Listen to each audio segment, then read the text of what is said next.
सप्त मानस शांत हों इनके वर्धमान महान वितरण महादेव।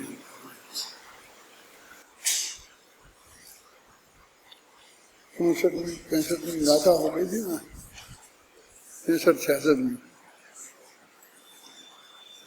टीका भी हो गई थी ना।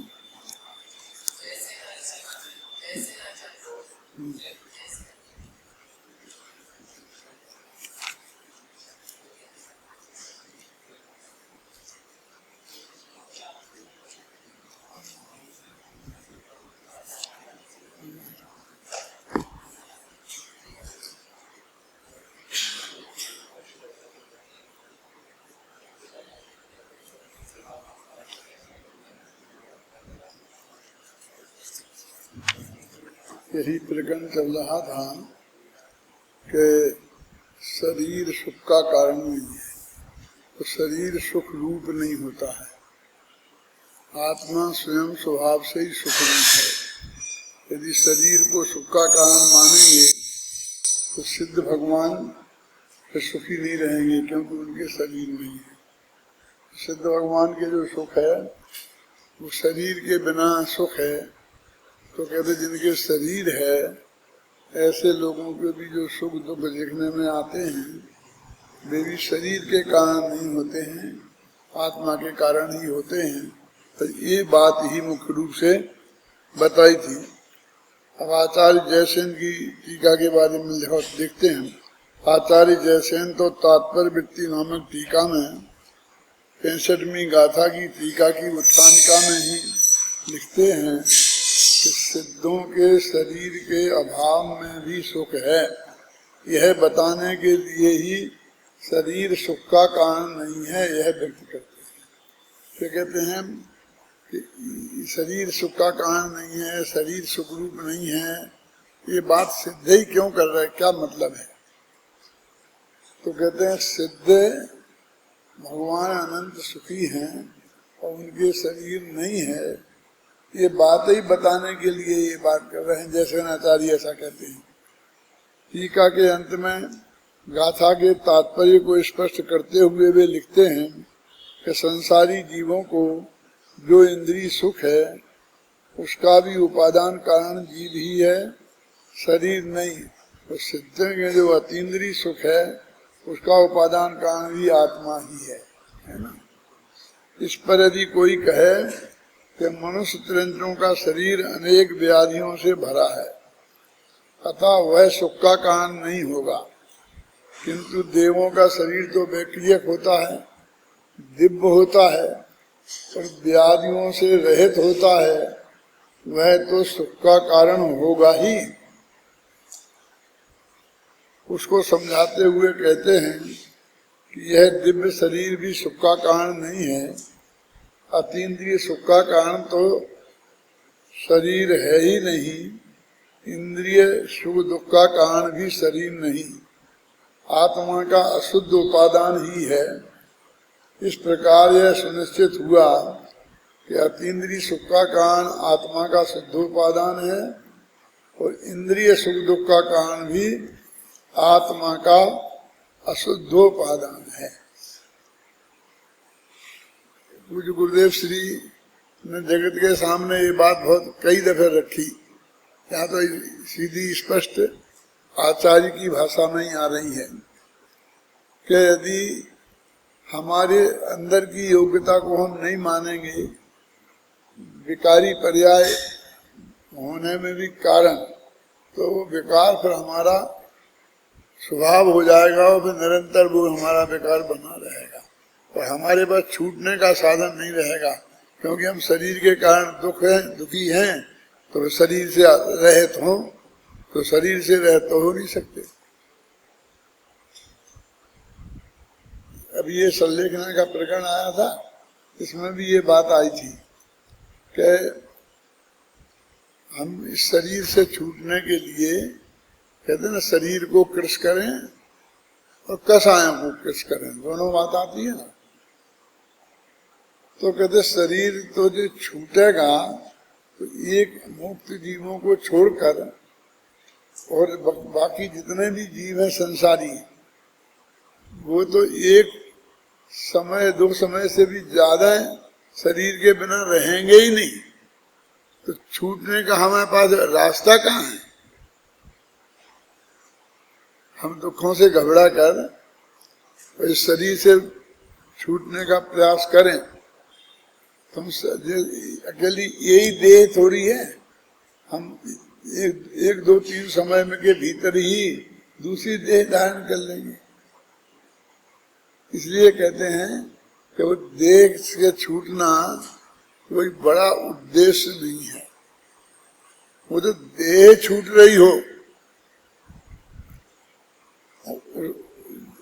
और सारे संयोग छूट रहे हों, तो उसे सहज भाव से स्वीकृत करना, इसका नाम संलेखना है। ऐसा भी नहीं है कि जैसे अपन कहते हैं ना कि अभी बहुत मनाए हमने कि भाई तुम मत जाओ मत जाओ मत जाओ, तो वो कहता नहीं मैं तो जाऊंगा मैं तो जाऊंगा मैं तो जाऊंगा। तो एकदम गुस्सा हो गया, हम कहते जा धक्का मार के जा जा जा जा चल, धक्का मार के निकाल देते। अरे भाई यदि तुझे भेजना ही है ना तो वो तो जा ही रहा है, अब तुम उस पर नाराज हो गए तो धक्का मार के क्यों निकालता है? ऐसे देह के साथ थोड़ी, तो वो देह ने हमारी अनुकूलता नहीं बरत रही, मान लो हमारे धर्म में वो साधन में साथ नहीं दे रही, तो इसलिए हम उसके विरुद्ध हो जाएं और उसे कृष करने लग जाएं। वो तो अजीब है, वो तो चेतन तो है नहीं, कोई उसे तो इससे कोई प्रयोजन नहीं है, है ना। वो कहते हमको यदि या तो ठीक रहे और ठीक नहीं रहेगा तो हम उसको मार डालेंगे, मतलब हम इसको छिन्न भिन्न कर देंगे, कृष कर देंगे। ऐसी द्वेष परिणति का नाम संलेखना नहीं है क्या? वो तो स्वयं क्षीण हो रही है हर एक चीज की। वैसे तो पर्याय प्रति एक समय में ही बदलती है, अभी उस समय की उस पर्याय की बात मत करो। अभी तो ये जो द्रव्य पर्याय है ना, मनुष्य त्रियंत देव नारकी, इसे जानते हो? द्रव्य पर्याय और गुण पर्याय का अंतर जानते हो?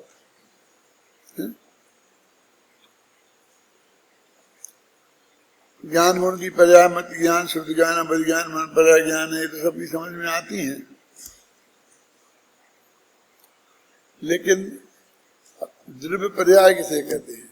तो हम कहते हैं कि एक गुण की पर्याय को गुण पर्याय कहते हैं, तो सब गुणों की मिली हुई पर्याय है ना, गुणों के समूह को द्रव्य कहते हैं। तो गुण पर्यायों के समूह को द्रव्य पर्याय कहेंगे, सीधे सच्चा न्याय है ना। लेकिन ऐसा नहीं है, एक द्रव्य की पर्याय को द्रव्य पर्याय नहीं कहते हैं, बल्कि अनेक द्रव्य की मिली हुई पर्यायों का नाम द्रव्य है, द्रव्य पर्याय है।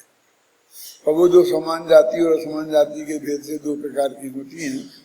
तो ये पुद्गल की स्कंद है तो समान जाति द्रव्य पर्याय है, और जीव पुद्गल के मिले हुए ये अवस्थाएं है ना, तो सशरीर जीव, चारों गतियों के सशरीर जीव, ये सब दूसरे प्रकार की सब असमान जाति द्रव्य पर्याय हैं।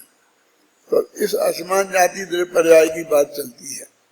तो इस असमान जाति द्रव्य पर्याय इसका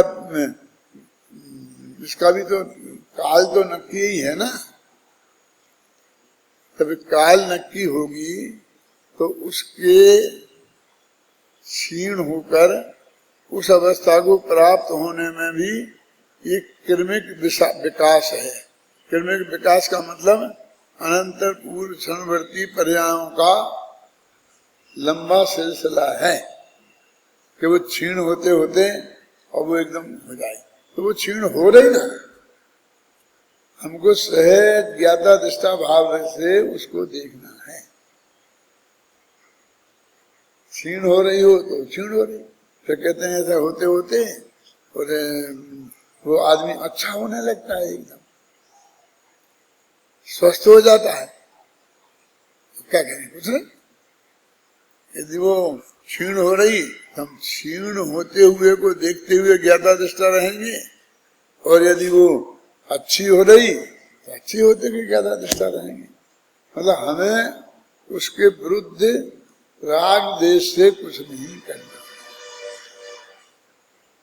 ऐसे बहुत भजन बन गए हैं जो हमको और भ्रमित करते हैं। जैसे क्या भाई, ये बैरन काया तूने जग भरमाया है, मैंने तेरी कितनी सेवा करी और तूने मेरा साथ नहीं दिया, ऐसा एक भजन है ना। तो हमारे एक दाऊ थे, दाऊ बहुत बोला करते थे हैं, तो उसको बिल्कुल शत्रु जैसा घोषित करके कि उसने कोई तुमसे वादा किया था और वो बदल गई, मैंने तेरे इतनी इतनी सेवा की, मैंने तेरे को भक्त सबक खिलाया और मैं इसमें नरक जाने की मैंने चिंता नहीं करी है, लेकिन तेरे को सब तरीके से पुष्ट किया और आज तू धोखा दे रही। ऐसा कुछ है नहीं। उसके साथ तो महामूर्खता है, क्योंकि वो तो अजीब है, वो तो ऐसे कुछ सोचते ही नहीं। मतलब एक आपके विरुद्ध कुछ षड्यंत्र उसने किया हो, ऐसा रंच मात्र है ही नहीं, मेरा मतलब है ना। तो उसको कह करके क्या फायदा है।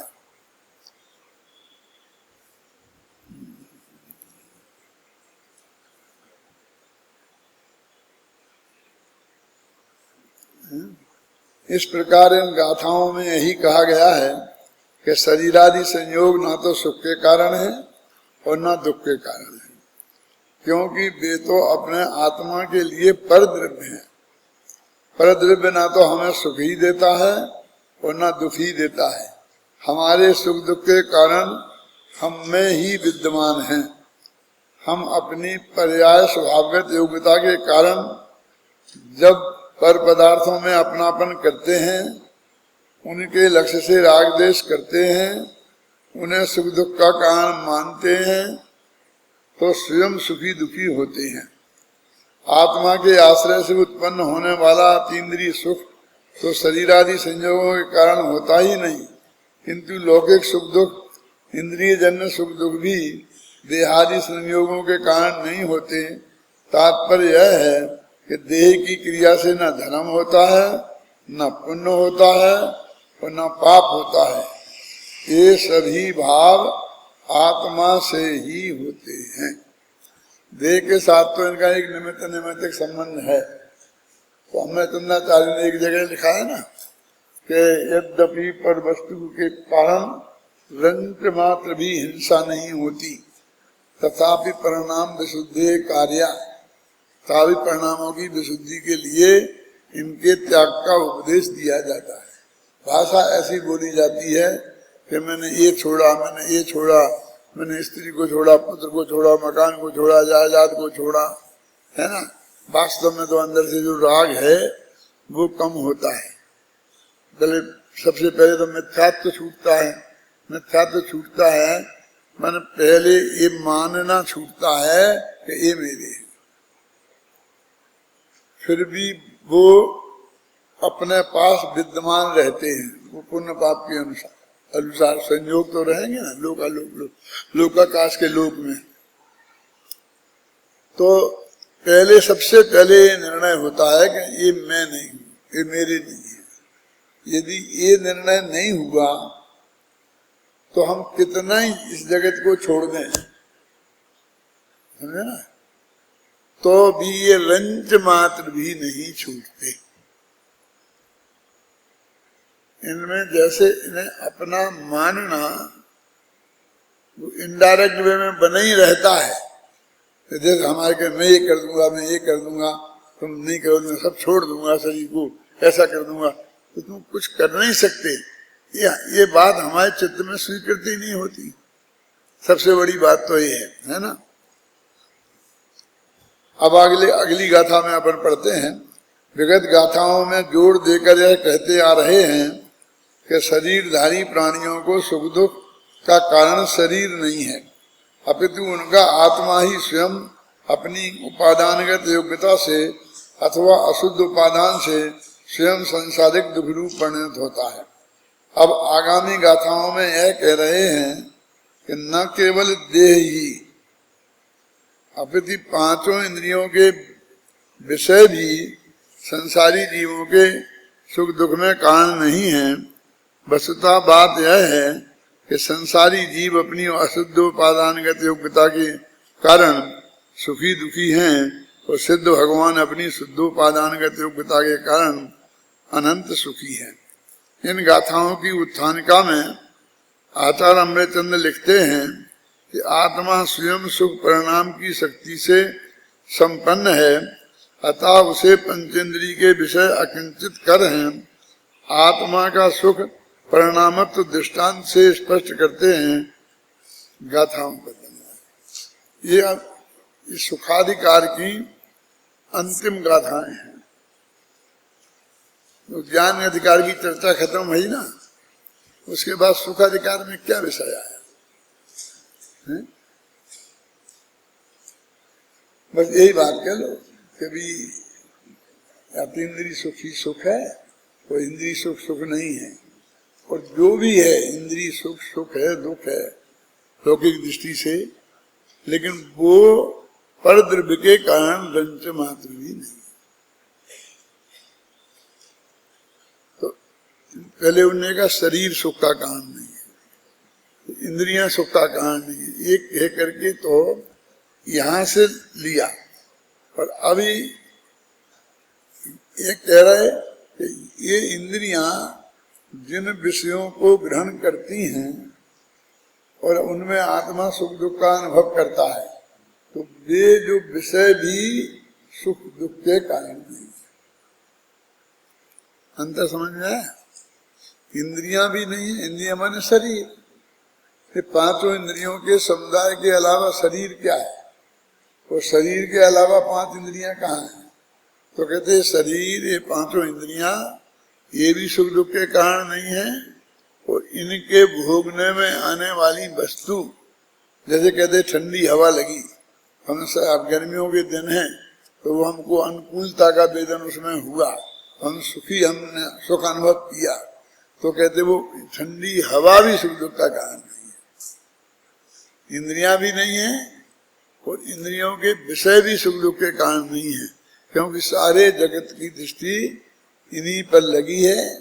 बस इसका त्याग कर दो, उसका त्याग कर दो, या तो ग्रहण करने की सब बात करते हैं या त्याग करने की बात करते हैं। एक मैंने जगह लिखा, ऐसा धर्म के 10 लक्षण में ही होगा कि ये सब बात करते हैं, लेकिन ये कोई नहीं कहता कि ये अपने हैं कि नहीं है। या तो इनको ग्रहण करो या इनको त्याग। हिंसा के मामले में लिखा है कि हम परजीवों को मारें या नहीं मारें, बचाएं। एक ऐसा मत निकला है, मेनका गांधी उसका प्रतिपादन करती है कि हिंसा अकेली हम दूसरे जीवों को नहीं मारना, ये हिंसा नहीं है, बल्कि उसे बचाना हिंसा है। क्या जैन धर्म में तो ऐसा है ही नहीं।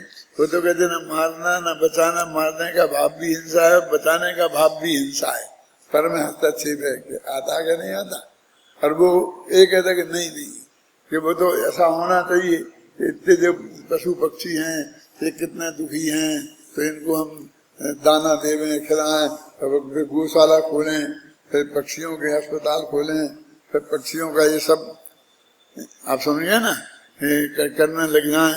जहाँ गिरे एक लड़का हमारे यहाँ है, कोई कहता है ना कि जहाँ भी कोई पक्षी घायल हो गया है तो वो दौड़ के जाता है, तो हर चीज को छोड़ छाड़ करके भी वो उसको बचाएगा। तो मैं ये नहीं कहता हूँ कोई खोटा काम है, लेकिन ये कि ऐसे काम में हम लग जाए तो कोई पक्षी निरंतर ही सैकड़ों पक्षी की आयु पूरी होती है, मरते हैं, एक दूसरे को घायल करते हैं, मारते हैं, पीटते हैं। हम अपन क्या कर सकते हैं? हमारी जैन दर्शन की दया तो वहां तक सीमित है कि हमारे माध्यम से किसी को तकलीफ नहीं। मुनिराज हैं, जंगल में बैठे हैं, अब वो एक जीव दूसरे जीव को खाते हैं, जंगल के जानवर थे, उनका जीवम जीवस्य भोजनम। तो अभी चूहे के पीछे बिल्ली दौड़ेगी तो चूहे को बचाए, तो बिल्ली के पीछे कुत्ता दौड़ेगा, तो कुत्ते से बिल्ली को बचाएं। और बिल्ली को तो इतना तीव्र कसाई माना है कि यदि वो पकड़ ले चूहे को और तुम उसे बचाने के लिए उसकी डंडे मार के उसकी जान भी चली जाए तो भी चूहे को छोड़ती नहीं। भागेगी तो लेके भागेगी। हिरण का ऐसा नेचर है कि वो जंगल में घास चल रहा है और तुमने ऐसी आवाज करी इतना ही से भाग जाएगा, तो वहां डरपोक कहते हैं उसे। और बिल्ली ऐसा है कि तुम डंडे पे डंडा मारते रहो उसे तो भी उसे लेके भागेगी। तुम्हें महाराज भी चाहे तो बचा नहीं सकते। और फिर अब भी यहाँ दूसरी तकलीफ खड़ी हो जाएगी कि उसका तो भोजन ही है, तो फिर वो भूखों मर जाएगा। वो ये कहते हैं कि यदि वो नहीं खाएगा तो वो भूखों मर जाएगा, तो उसको खिलाने की व्यवस्था करो। तो अपन हम शाकाहारी भोजन देंगे उसे तो वो खाएगा नहीं है, तो फिर और उसे क्या करो। मेरा मतलब ये है कि वो बहुत लंबा काम है, उस पर आगे बढ़ने की बात जैन दर्शन नहीं कहता। जैन दर्शन तो जगत से निर्वृत्त होने की बात कहता है? अब अंतिम जो गाथा है इसमें वे उदाहरण दे करके ये सिद्ध करते हैं कि 5 इंद्रिय और 5 इंद्रिय के विषय ये सुख के कारण नहीं है न दुख के कारण है। ये तो बिल्कुल सहज ज्ञाता दृष्टा भाव से इन्हें देखते जानते रहना यही पर्याप्त है। चलो गाथाएं पढ़ो।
हर जगह तो ऐसा उदाहरण आता है कि जिसकी आंखें ही नहीं है अथवा अंधा है, आंखों की दृष्टि नहीं है, उसके दीपक क्या करेगा। ऐसा आपने कई जगह पढ़ा होगा कि आंखों में ताकत हो देखने की और अंधेरे में नहीं दिखता है तो दीपक लाओ।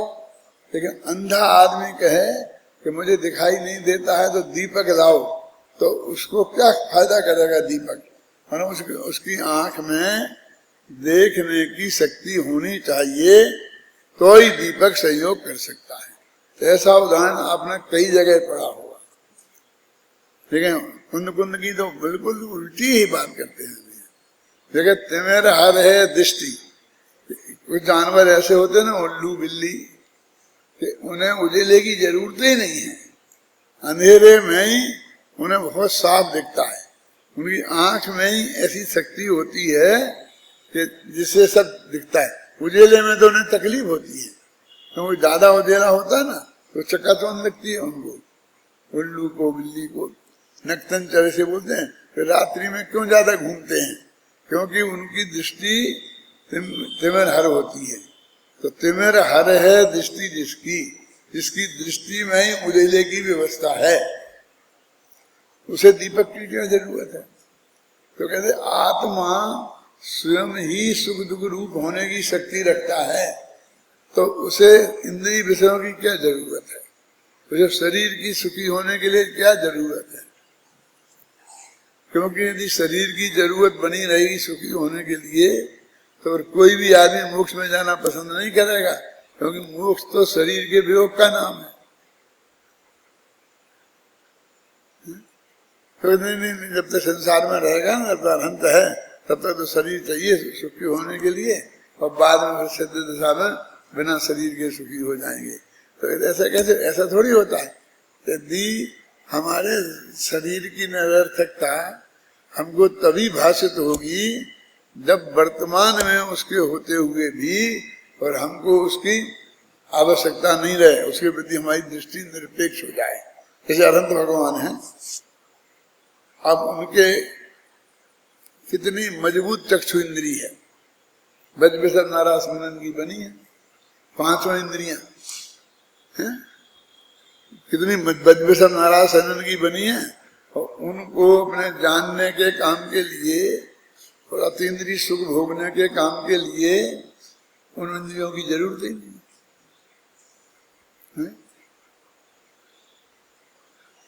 तो वही बात सिद्ध में है कि सिद्ध के वो शरीर है ही नहीं, वो इनके शरीर का संयोग है, वो इतनी सी बात है। लेकिन दोनों ही में बात तो एक है ना, सुख के संदर्भ में। अब वे और को और नीचे आके कहना चाहते हैं कि ये जो 12वें गुणस्थान में, 11वें में, 10वें में जाओ, आपके आते आते हर जीव में उसे सुखी और ज्ञान के लिए किसी परद्रव्य की रंज मात्र भी आवश्यकता नहीं है।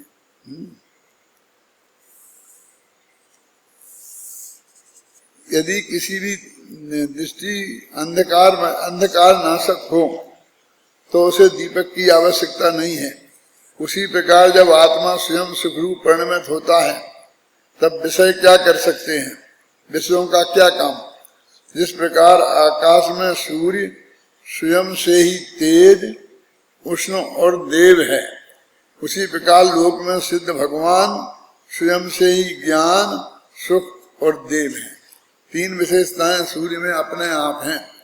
चंद्रमा के लिए लोग कहते हैं ना कि चंद्रमा में का जो प्रकाश है वो स्वयं का नहीं है, सूरज की किरणें उस पर पड़ती हैं तो वो चमकता है, स्वयं से नहीं चमकता। लेकिन सूर्य का प्रकाश स्वयं का है, इसलिए सूर्य का उदाहरण दिया कि भगवान आत्मा का जो ज्ञान है वो स्वयं से है, वो किसी दूसरे से नहीं है। मन तेजी, तेजपना माने प्रकाश, और उष्णपना माने गर्मपना, और देवपना माने महान, देवत्व माने महानपना। ये सब सूर्य के अपने आप हैं। उसी प्रकार सिद्ध भगवान में भी ये तीनों चीज अपने आप हैं। ये सुखाधिकार के उपसंहार की गाथाएं हैं। इन गाथाओं का भाव तत्वप्रदीप का टीका में आचार्य अमृतचंद इस प्रकार स्पष्ट करते हैं। देखो ये पेज है ना 110, इसके बाद 111 पेज है, तुम्हारी किताब है ना, उसके सबसे ऊपर की पंक्ति देखो, लिखा इति आनंद प्रपंच। इस प्रकार आनंद का प्रपंच समाप्त हुआ। प्रपंच जानते किसे कहते हैं? विस्तार, विस्तार को प्रपंच बोलते हैं। और आजकल प्रपंच कहते बहुत प्रपंच करता है ना। कोई वो कह रहा ना, पहले तो कई जब समय सार में भी आता इति अलम अलम प्रपंचे ने, अधिक विस्तार से क्या फायदा है।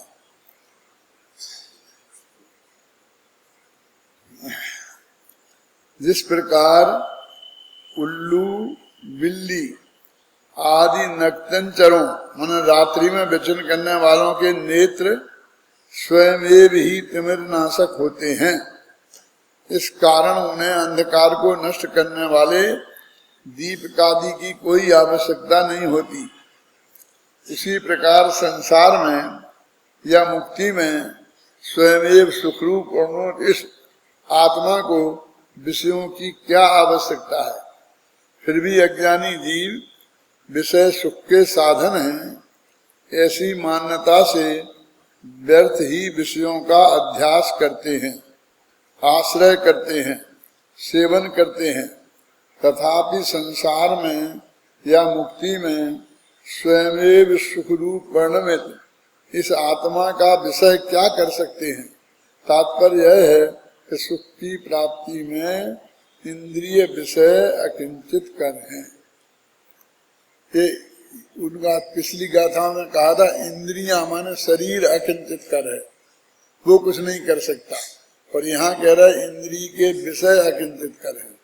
अभी हम सारे जगत की स्थिति ये है कि एक तो 5 इंद्रियों के विषयों को जोड़ने में लगे हैं कि इनसे हम उसको कोई सुख सामग्री बोलते हैं, और फिर ये 5 इंद्रियों को भोगने के लिए इंद्रियां स्वस्थ चाहिए, शरीर स्वस्थ चाहिए।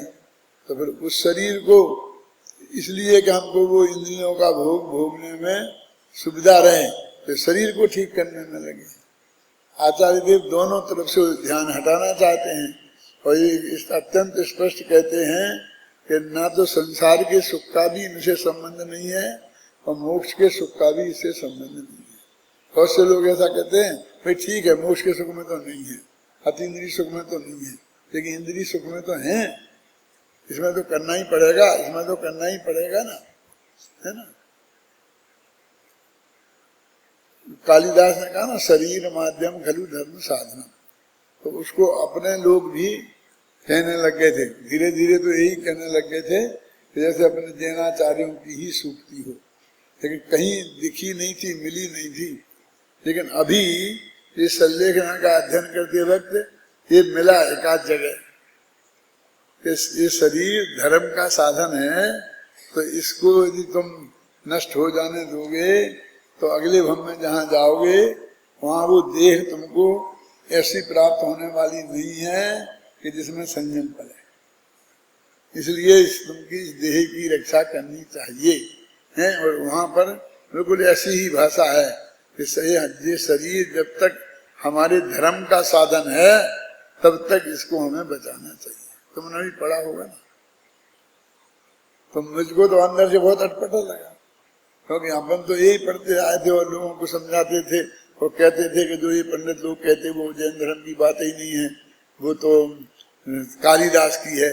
और हम कहने लगे शरीर माध्यम, तो फिर हम व्यायाम पे उतर गए, फिर हम इस पे उतर गए, हम पे उतर गए। लेकिन ये जो शरीर के साधन की बात है ना, मैं एक बात और महत्वपूर्ण कहना चाहता हूँ यहाँ, क्योंकि तुम लोग यही समझते होगे, मैं उसको नहीं मानता, ठीक ऐसी बात कहने वाला हूं। जैसे अपने साधु लोग हैं, ब्रह्मचारी लोग हैं, जिन्होंने दवाइयों का त्याग कर दिया है कि बहुत कम दवाइयों का उपयोग करना चाहते हैं, उनमें बहुत विचार करते हैं कि अहिंसक हैं कि नहीं है, और फिर भी हैं तो वो अंग्रेजी दवाई नहीं लेना, ये नहीं करना, वो नहीं करना, क्योंकि हमें पता नहीं कैसे बनाई गई है वो, है ना। तो उसके इलाज के संदर्भ में, लेकिन मेरे दिमाग में ये बात आई है, बहुत दिनों से है कि साधुओं को थोड़ा व्यायाम करना ही चाहिए।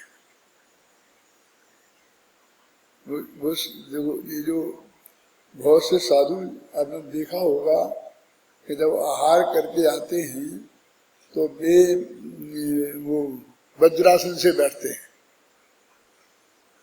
क्योंकि वज्रासन से बैठने से पेट की जो वायु होती है वो पास हो जाती है, निकल जाती है, तो फिर वायु का प्रकोप नहीं होता, तकलीफ नहीं होती। तो जब वे दवाई नहीं लेनी है और उनको स्वस्थ रहना है ना, मतलब जैसे नहीं दर्द तो फिर आप भोजन को ही क्यों जाते हैं, यदि स्वस्थ नहीं रहना हो तो भोजन को ही क्यों जाते हैं। तो भोजन तो इसलिए जाते हैं ना कि भाई हम जब जीवन है, जब तक जिस शर्त के साथ है उसे हम पूरी करते हैं। तो जैसे वे अपनी शर्तों के साथ भोजन लेते हैं, उन्हें अपनी शर्तों के साथ स्वस्थ रहने का भी इंतजाम करना चाहिए। और उसके लिए ऐसा नहीं कोई पहलवान बनने के लिए भी व्यायाम करें, और ऐसा भी नहीं कि जो भी ऐसे आसन हैं कुछ कि जो शरीर को स्वस्थ रखते हैं, 5 इंद्रियों को पढ़ने लायक स्वस्थ साथ रखते हैं, तो वो उनको करना चाहिए, उसमें कोई दोष नहीं है। क्योंकि दवाई नहीं लेते हैं, भोजन भी एक बार लेते हैं, बार बार पानी भी नहीं लेंगे, तो इसे जो इलाज के जो इले चलते हैं ना, इनका तो उपयोग उनके लिए है नहीं। शुद्ध सात्विक दवाई लेंगे तो कहाँ वैद्य है, कौन आगे देखेगा, कौन देगा। तो कहते गृहस्थ दे देते हैं। तो गृहस्थ वैद्य थोड़ी है, डॉक्टर थोड़ी है कि भी समझते हैं कि महाराज को क्या तकलीफ है और क्या दवाई हमें देना चाहिए। ये माताएं देने आहार देती हैं, इनको तो एक ही समझ में आता है कि खूब घी पिला दो तो बहुत ताकत आ जाएगी और बहुत अच्छा तबीयत रहेगी, सब होगी। बादाम बादाम पीस के अच्छा हलवा बना के खिला दो, गरिष्ठ भोजन खिला दो, तो वो तो उनके लिए और तकलीफ देने वाला है। मतलब स्वास्थ्य के लिए अनुकूल भोजन, बीमारी के लिए अनुकूल भोजन उन्हें मिलना चाहिए।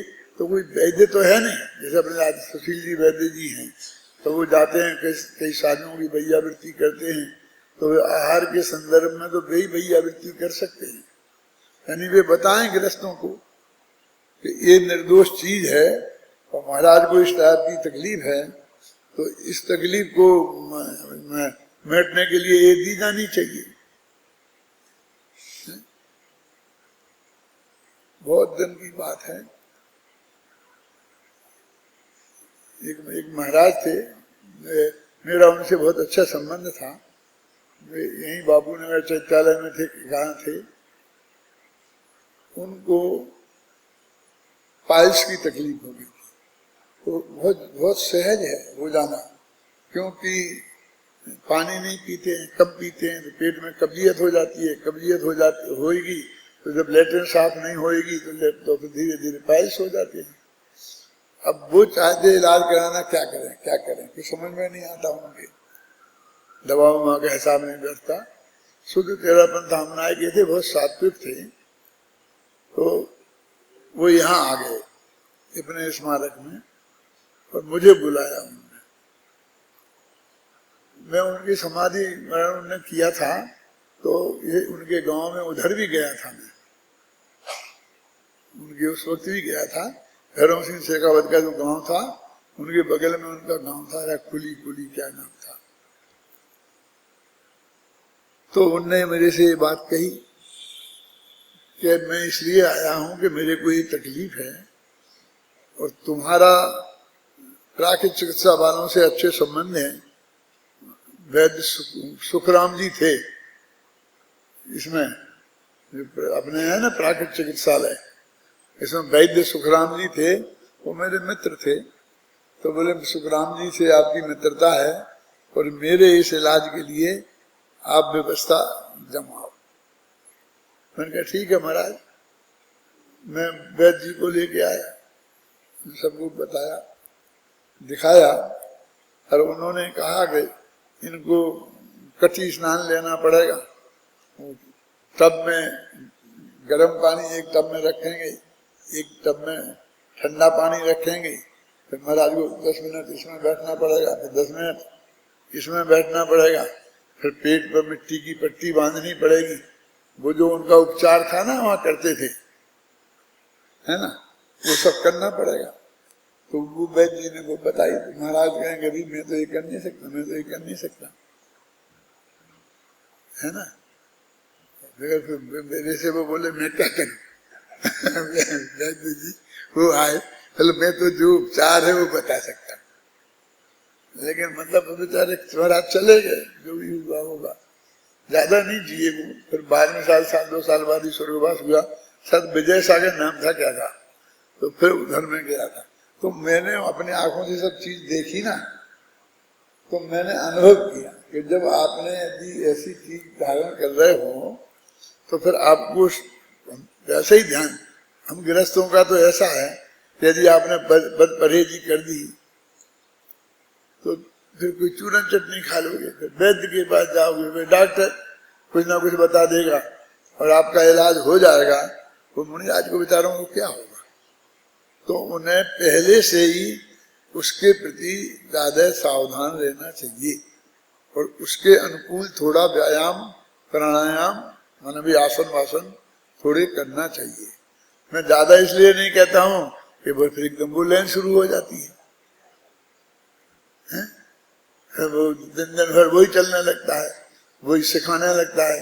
ये खासकर अपने तेरापंथी है ना, तेरापंथी श्वेतांबरों के, ये अमेरिका में इनके साधु संत यही धंधे में लगे हैं। बस प्राणायाम व्यायाम यही कराते रहते हैं, बस उनकी क्लास उसमें ये लगती है। लेकिन हम एक ज्यादा नहीं, लेकिन खुद के लायक उतना तो करना ही पड़ेगा। तो विद्यार्थियों को भी थोड़ा व्यायाम तो करना चाहिए ना, करते ही होगे। घूमना घूमना, अपने को स्वस्थ रहना है, तो स्वस्थ के लिए मेरे को लोग यही समझते हैं कि मैं उसका सबका विरोधी हूँ। एक मर्यादा के भीतर का मैं विरोधी नहीं हूँ, लेकिन वही हमें सवार हो जाए और हमको पहलवान बनना है और फिर 100 बैठकें और 200 दंड और फिर भाई हम करने लग जाएं, क्यों? वो उसका विरोधी मैं जरूर हूँ। शुद्ध सात्विक वृत्ति, जिसमें कि शुद्ध सात्विक खान पान रहे, ये ऐसा जीवन जिसको संयम का मार्ग अपनाना है, उसके लिए बहुत जरूरी है। तो ये बीच का प्रसंग आ गया, इसलिए मैंने ये बात आपको कही।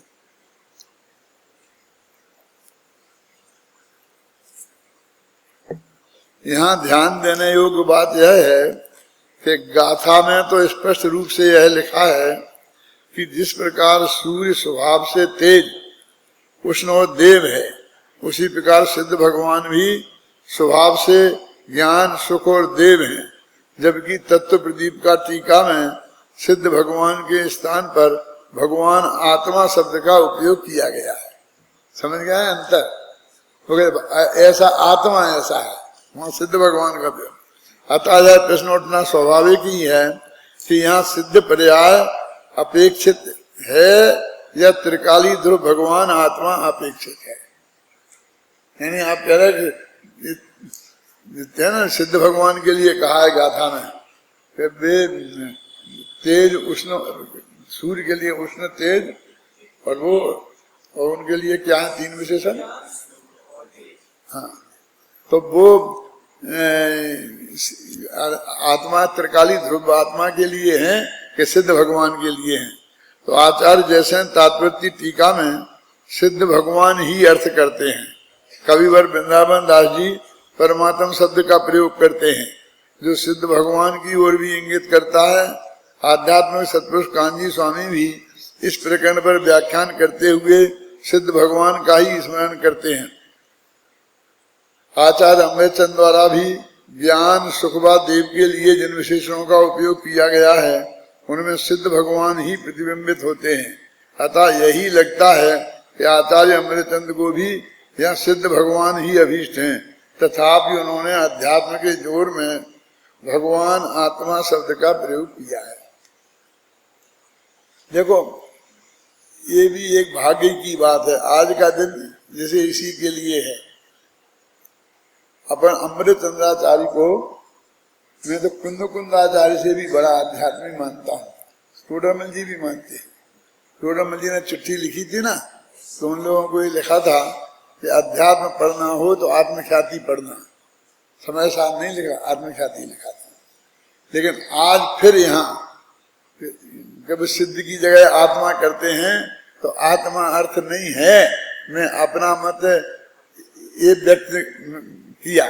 और ये देखो, ये 4-6 पंक्तियां हैं ना, तुम पढ़ते तो वैसे ही निकल जाती, लेकिन ये 4-6 पंक्तियां लिखने के लिए कितना पढ़ा होगा, समझ में आया क्या? नहीं? गुरुदेव के पूरे प्रवचन हम दर्शनाचार्य क्या लिखते हैं, वे लिखते हैं, कौन कौन विद्वान क्या क्या लिखता है, सबको लिखना तो आधी प्लान में आ गया। लेकिन सब जगह से पढ़ करके फिर अपना मत स्थिर करना, और यदि उसमें बराबर दोनों तरफ झूलता हो मामला, तो ऐसा कह के निपटना कि आचार्यों में मैं अपने नहीं कह सकता हूँ कि कौन सच है कौन झूठा है। लेकिन यहाँ इसमें अपना मत स्पष्ट व्यक्त किया कि भाई सिद्ध भगवान को ही लेना, यहाँ आत्मा नहीं लेना। तो अमृतचंद्र ने आत्मा क्यों लिखा? तो वो बहुत अध्यात्म के जोर में रहते हैं ना वो, तो इसलिए उन्होंने आत्मा शब्द का प्रयोग किया। हमको ये समझना चाहिए। समझ गए? इस प्रकार इन गाथाओं में यही कहा गया है कि जिस प्रकार बिल्ली को तिमिरनाशक दृष्टि प्राप्त होने से अंधकार में देखने के लिए दीपक की आवश्यकता नहीं है, उसी प्रकार सुख स्वभावी भगवान आत्मा को सुख प्राप्त करने के लिए पंचेंद्रिय विषयों की आवश्यकता नहीं है। जिनका स्वाभाविक ज्ञान और आनंद हो, उसे ज्ञान और आनंद प्राप्त करने के लिए पर के सहयोग की क्या आवश्यकता है। कितनी स्पष्ट बात लिखी। इनका स्वभाव ज्ञानानंद स्वभावी हूँ, अनादि से स्वभाव हमारा ज्ञान और आनंद है। अब उसके लिए भी ज्ञान और आनंद के लिए परद्रव्य की जरूरत पड़े, ये तो बहुत ही अटपटी बात है ना। जिसका स्वभाव ही ज्ञान और आनंद हो, उसे ज्ञान और आनंद प्राप्त करने के लिए पर के सहयोग की क्या आवश्यकता है।